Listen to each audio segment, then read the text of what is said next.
Hey friends, welcome back to the channel. I am going to do a farm and food video for you today. It is Sunday, so it's getting stuff done around the house, cooking some food, and I'll take you around the farm, show you all the things we have going on.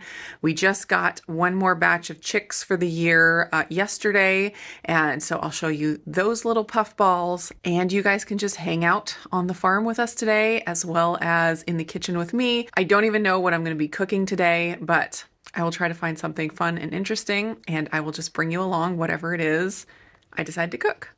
Little goats are hanging out in the shade today because we're having some heat.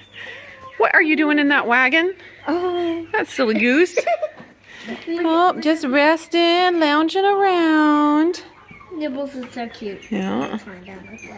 Are they all? There's the last one. He's just lounging around. Nothing to do on this beautiful Sunday. Doofer.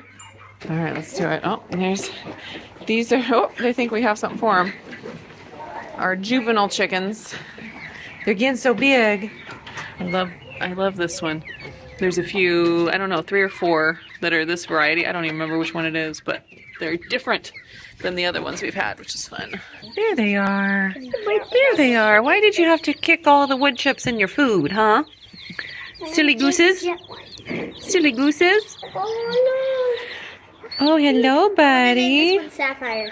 Sapphire, sure. I want to name mine. You gonna hold this one? Both hands, please. Carefully, don't let it hop away. I want to name mine Little Chippy. Little Chippy. Chicky. Yeah, so Little Chicky? Well, Sapphire. that's not a very creative name. Chippy would be better. Little Chippy. Sapphire. Oh, come here, buddy. And one of them could be like diamond. Oh, hello. Oh, hello, sweet bean. Burnt pancake. Burnt pancake. Because they're black. Aww. Mom, one of them was the one that Little fluffy burger. closing their eyes. Oh, maybe it's so tired and taking a nap on your hand. Its eyes That's so open cute. now. Oh, they are. They're so soft. I don't want them to get They big grow like the so other fast. ones. I don't want them to get big like those ones. Oh, Those are the ones does that feel so soft on your cheek? It feels so nice. Yeah, they're so soft. I can't believe something can be so soft.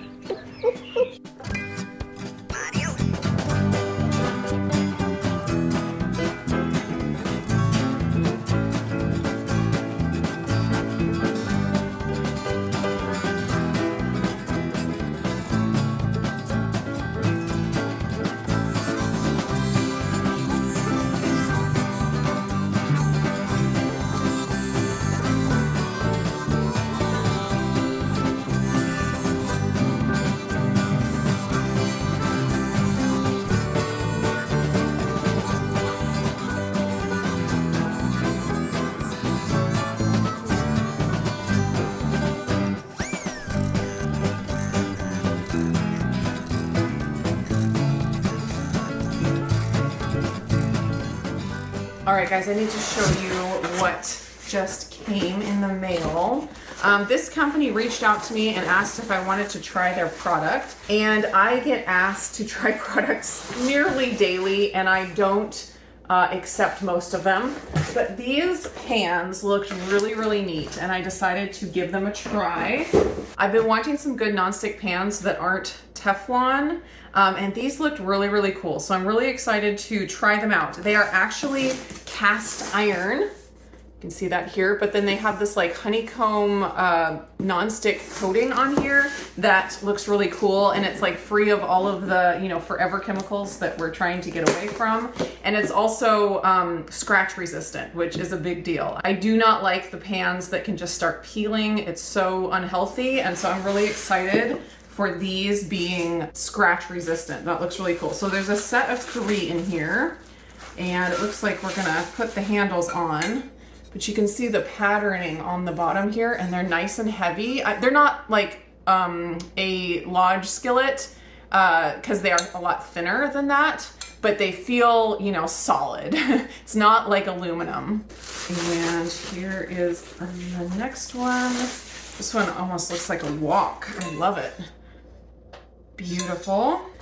Here are the wooden handles. So the brand is Imarku, something like that. And then here is the medium one. All right, let me get these handles on and then I'll show you the finished product.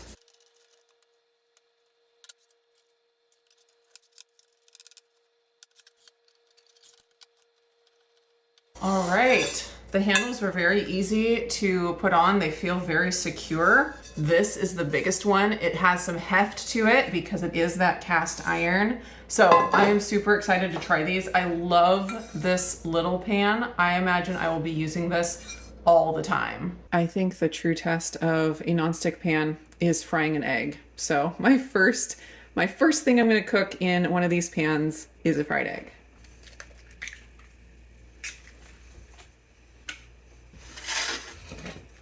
Oh my goodness, look at that. Not stuck at all. I love it. Oh, don't fold. There we go. All right, this may be the most perfect looking egg I have ever fried. That is ridiculous. Passed the test. Love it. So dinner inspiration has struck. I decided I'm gonna make pad thai. Last time I was at Costco, I grabbed these. Now, I would not have purchased these except that there was a sample of them and I tasted them and I was actually really impressed with the texture and how good they were. That being said, I only had one little tiny cup, sample cup of it. So I'm interested to actually eat it in a full meal and see if it's good. I would have just assumed that these would be just like shirataki noodles, which I have had many times in the past, which I don't love. They're kind of, rubber band-ish. But these didn't seem that way. They actually kind of like melted in your mouth a little bit more than, chewing up rubber bands. This is the ingredients. It does have the konjac powder like the shirataki noodles, but it also has soybean fiber, which I'm not ever very excited about having soybeans.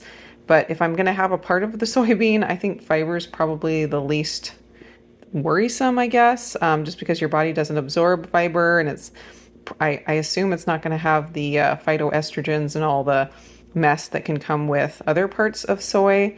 So since it tasted so good, and it's very low calorie, it's 0 net carbs, it's 6 grams of fiber, 6 total carbs, I decided I would give it a try and see how I handled it, digestively and things. So I thought it would be really good to try in this pad thai. And I just happened to pick up bean sprouts yesterday just because they sounded so good. We've been having hot weather and they're like so fresh and crispy. And I was like, I need to find something to put this on. And then the noodle inspiration, the pad thai, it all just kind of came together. And I'm going to be basing my recipe on this recipe, which is from whose cookbook? My cookbook. Yes, that no one uses because it's not keto. And this recipe is not keto in it, but I'm going to make it keto by using the healthy noodle instead of the rice noodles. And then the coconut sugar going to replace with allulose. And I think that's about all that I need to change in it to make it keto. I'm not making it in the Instant Pot because in the Instant Pot you actually cook the noodles, and since these are already just ready to go, I'm just going to do it in a pan. If I was not the only one in the family that liked shrimp, I would add shrimp also and have chicken and shrimp. But sadly, I am the only person in the house that likes shrimp, so I will leave that out. Take one for the team there. So first thing I'm going to do is get the sauce mixed up. I'm gonna, don't need the water because that's to cook the noodles with. And this is, my cookbook is for the 3-quart mini Instant Pot, and it's for like 1 or 2 servings. So it's pretty small servings. So I think I'm just going to go ahead and quadruple the sauce. So a 1/4 cup of tamari, 4 teaspoons of fish sauce, 4 teaspoons of rice vinegar, 4 teaspoons of the tamarind paste, and that is a secret ingredient for pad thai. You can leave it out, but it just adds a little something to the pad thai, and it lasts forever apparently. So I have this in my fridge. I've had it in my fridge forever, and only use it for pad thai, and hasn't gone bad yet. So anyways, there's the tamarind paste, garlic powder, red pepper flakes, And then the coconut sugar, I'm just gonna add in with the sauce. So I'm gonna get my sauce all mixed up and I'm gonna get my veggies chopped and ready to go. And then I will start, well, cook the chicken, stir fry the veggies, add the sauce to it, make sure that's cooked up real nice, throw in the noodles, toss it together, and it'll be done. So I think this will be a pretty quick dinner. Just have to get it put together. Oh, and I have to show you my adorable bookmark that I got from Peggy, who is a subscriber to my channel, and I absolutely love it. I keep it in my copy of my cookbook. It's what I use to mark my spot in there. So just a shout out to Peggy there. One more thing I forgot to mention, I'm using coconut aminos in place of the soy sauce or the tamari. You can totally use a tamari instead of this, and that'll give you a lower carb count. I just don't do well with the tamari, so I typically do better with the coconut aminos, even though they do have some carbs.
So here at the end, I wanted to do a quick review of the healthy noodle after having it in the pad thai and let you know what I thought about it and if it's worth the purchase. I was actually pleasantly surprised. I didn't think I would ever get something similar to a shirataki noodle again. Just not a huge fan of the rubber band texture.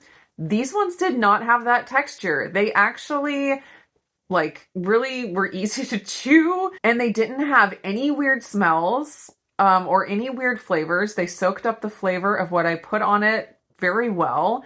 I guess my only complaint about them is actually they almost tasted like they were overcooked. They were very, very similar to a rice noodle, except a just barely overcooked rice noodle. So I do recommend, if you use them, to just throw them in right at the very, very end and barely heat them up. Don't try to cook them at all. But even if you do that, they'll still have a little bit of an overcookedness to them. But in my opinion, that's better than like the rubber band texture. So I'm definitely not complaining. I think I absolutely would buy these again. So they were very, very good. So definitely recommend those. Also, a real quick wrap up on the pans. I love them. Oh my goodness. They were a dream to cook with. I've had some nonstick pans in the past that were great nonstick, but they didn't actually brown the food that I was cooking. But these ones, the food browned beautifully and it did not stick at all. I actually had to teach my brain again how to stir stuff in the pan, because I would stir so hard that it would make stuff fly out of the pan because it's so nonstick, and I'm used to using stainless steel that is very stick.